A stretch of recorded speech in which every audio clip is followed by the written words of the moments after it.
BookTube. I'm here just to update you on what I've been getting up to the past week, reading-wise. To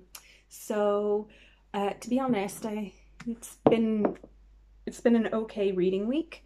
I've been powering through Dan Jones' Power and Thrones. I've shown this in a couple of videos already. I think I've only got about 200 pages left. It's been an enjoyable read so far. I highly recommend it if anybody's interested in, the Middle Ages, but also just an overview of the Middle Ages from, its beginning to its end, of its 1,000-year history. So yeah, enjoying this. I've also been reading, I bought and finished another book by Dan Jones, but this was quite unusual, and I did like it, but I'm still not sure I would give it a high rating. This is called The Tale of the Tailor and Three Dead Kings. So this, well, firstly, I'll just start with what I actually really liked. So how beautiful is that cover? We've got bloody trees, we've got crowns. It's a very spooky scene, and it is a very spooky story. So this is a medieval ghost story, actually. It was written by an anonymous monk from Byland Abbey in Yorkshire in the 14th century. And it's about a tailor whose last name is Snowball. He comes across a raven who starts attacking him, and then reveals himself as a bright glowing green dog who is someone that he knew in his past. I won't ruin this if anybody is interested in reading this, but this dog then gives the tailor a task, and it's quite horrifying. Maybe perhaps not for us. It probably won't scare any reader, but I think Dan Jones did a great job of translating it from the Latin and making it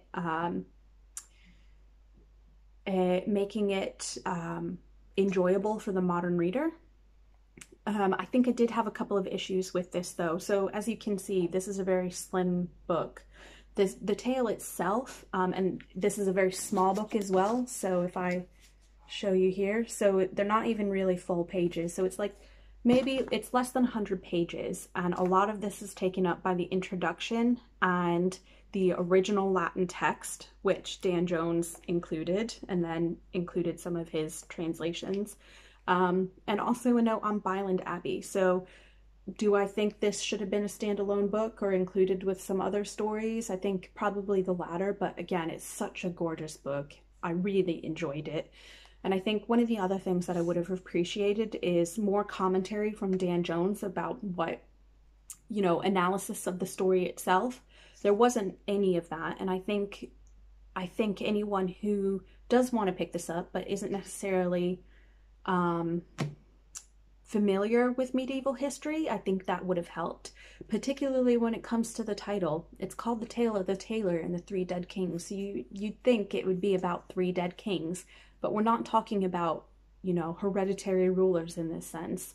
I actually had to go searching for, other people's reviews on Goodreads to understand what was meant by this, and it turns out kings also refer to three deceased individuals that are portrayed on a church.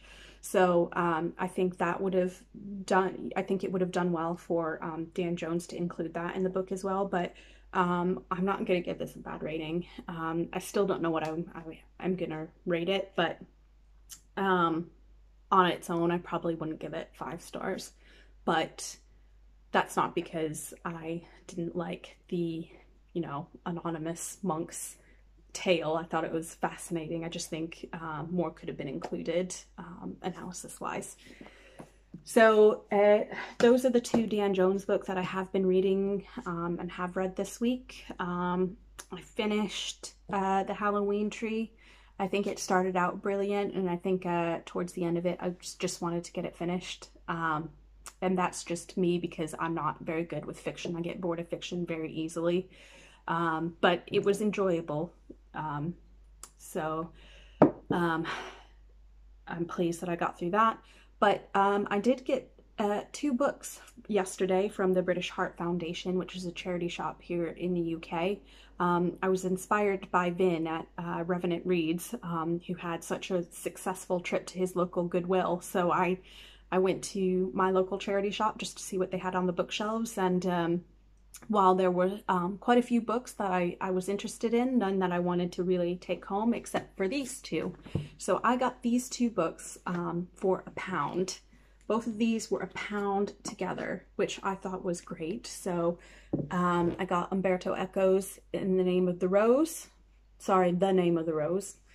And I got this book here, Tamerlane, by Justin Marazzi. So this is The Sword of Islam, Conqueror of the World. So I am interested in the Mongol Empire, but it's probably in a time period, area, history that I don't read as much about. But I think Dan Jones did a really good job of summarizing it here in this book that I just showed you, Powers and Thrones. So it was quite by coincidence, really, that I found this, because he talks about Tamerlane in the book. And I was thinking, oh, I'd really like to pick up some more books about the Mongol Empire, and I found this. So I got this for 50 pence. So I'm quite chuffed with that. And then I got a couple of books online, as I normally do.